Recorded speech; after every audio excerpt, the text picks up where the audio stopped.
Hello positive souls, welcome to spiritual healing tarots. നിങ്ങൾക്ക് എല്ലാവർക്കും ഈ ചാനലിലേക്ക് സ്വാഗതം. നമ്മൾ സംസാരിക്കുന്നത് ലില്ലി ഓഫ് വാലി, അതായത് താഴ്വരയുടെ ഈ ലില്ലി, ഈ ഒരു പൂവിൻ്റെ കഥയാണ്. ഈ പൂക്കൾ അത് വിടരുന്ന സമയം, അതായത് നൈറ്റിംഗേൾ അഥവാ നമ്മുടെ രാപ്പാടി അതിൻ്റെ കറക്കമൊക്കെ കഴിഞ്ഞ് ദേശാടനമൊക്കെ കഴിഞ്ഞ് തിരിച്ചു വരുന്ന സമയമാണ്.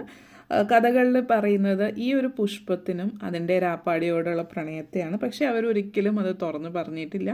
പൂവിന് രാപ്പാടിയോടും രാപ്പാടിക്ക് പൂവിനോടും തുറന്നു പറയാൻ കഴിയാത്തത് കൊണ്ട് എല്ലാ ദേശാടന സമയത്തും രാപ്പാടി കറങ്ങി തിരിച്ചു വരുമ്പോൾ നമ്മുടെ താഴ്വരയിലെ ലില്ലി പൂക്കുന്നു. ഇത് നിങ്ങൾക്ക് വേണ്ടി നൽകുന്ന സന്ദേശം. നിങ്ങൾ ഒന്നും ഹോൾഡ് ചെയ്ത് വയ്ക്കാതിരിക്കുക, തുറന്നു പറയാനുള്ളത് പറയുക, അവസരങ്ങൾ കളയാതിരിക്കുക എന്നുള്ളതാണ്. Show the courage. പിന്നെ അത് ആലോചിച്ചിരുന്ന് കരഞ്ഞിട്ട് ഒരു കാര്യമില്ല എന്നുള്ളൊരു മെസ്സേജാണ് നിങ്ങൾക്ക് തരുന്നത്. Thank you for watching.